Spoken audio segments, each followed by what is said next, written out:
అందరికీ నమస్కారం అండి. బాచీరావు ఏఏ న్యూస్ ఛానల్కి వెల్కమ్ అండి. ఈరోజు న్యూ అప్డేట్స్ వార్తలు చదువుతున్నది బాచీరావు. జనవరి 1 నుంచి రోడ్లపై చెత్త కనిపిస్తే చర్యలు, ప్రజలకు భారం లేకుండా చెత్త పన్ను రద్దు, పురపాలక పంచాయతీరాజ్ సమీక్షలో సీఎం. క్వాంటం భవనం ఆకృతి సిద్ధం. శ్రీవారి సాలకట్ల బ్రహ్మోత్సవాలకు విస్తృత ఏర్పాట్లు. కలెక్టర్లకు, ఎస్పీలకు 10 లక్షలు. ఏపీఎస్ఆర్టీసీలో తొలి సిఎన్జి బస్సు మొదటిసారిగా చిత్తూరు ఆర్టీసీ డిపోలో. 23 నుండి అక్టోబర్ 2 వరకు బ్రహ్మోత్సవాల సమయంలో ప్రత్యేక దర్శనాలు రద్దు. ఇకపై లక్కీ డిప్లో శ్రీవారి అంగప్రదక్షిణ టిక్కెట్లు. భమిడిపాటి విశ్వనాథ్కు భారతీయ భాషా సమ్మాన్ అవార్డు. తెలుగు భాషా సంస్కృత భాషల అకాడమీ చైర్మన్గా ఆర్డి విల్సన్ బాధ్యతల స్వీకరణ. కార్పొరేట్ భాగస్వామ్యంతో అడవుల అభివృద్ధి.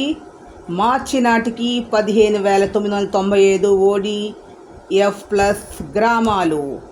అక్టోబర్ నుంచి వారసత్వ భూముల రిజిస్ట్రేషన్ల ఆదాయం వృద్ధిలో ఏపీ టాప్. ప్లాస్టిక్ రహితంగా ప్రభుత్వ కార్యాలయాలు, ఏజెన్సీ ప్రాంతాలకు నెట్వర్క్ సేవలు. ఇక నుండి ప్రభుత్వ ఉద్యోగాలకు ఐటీ అర్హత, పదోన్నతులకు పరీక్షలు.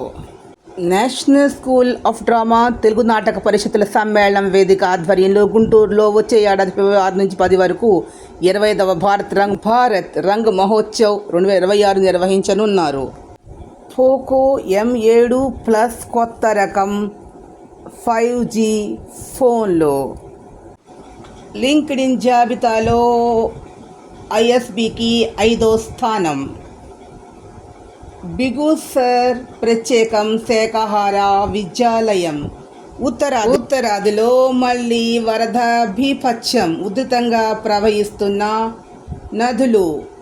రాజకీయ పార్టీలను ఆ చట్టం పరిధిలోకి తెస్తే సమస్యల పేటికను తెరిచినట్లే. పోస్ట్పై అభ్యర్థనను తోసిపుచ్చిన సుప్రీంకోర్టు.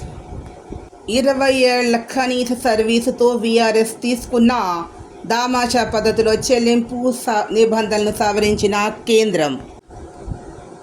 సెప్టిక్ ట్యాంకుల వద్దే వ్యర్థాల శుద్ధి. విజయవాడ రూరల్ మండలం రామవరపాడు పంచాయతీకి ఆగస్టు 21న కేటాయించింది ఘన వ్యర్థాలను శుద్ధి చేసే మొబైల్ వాహనం. ఇన్ని వార్తలకు చూస్తున్న బాచీరావు న్యూస్ ఛానల్.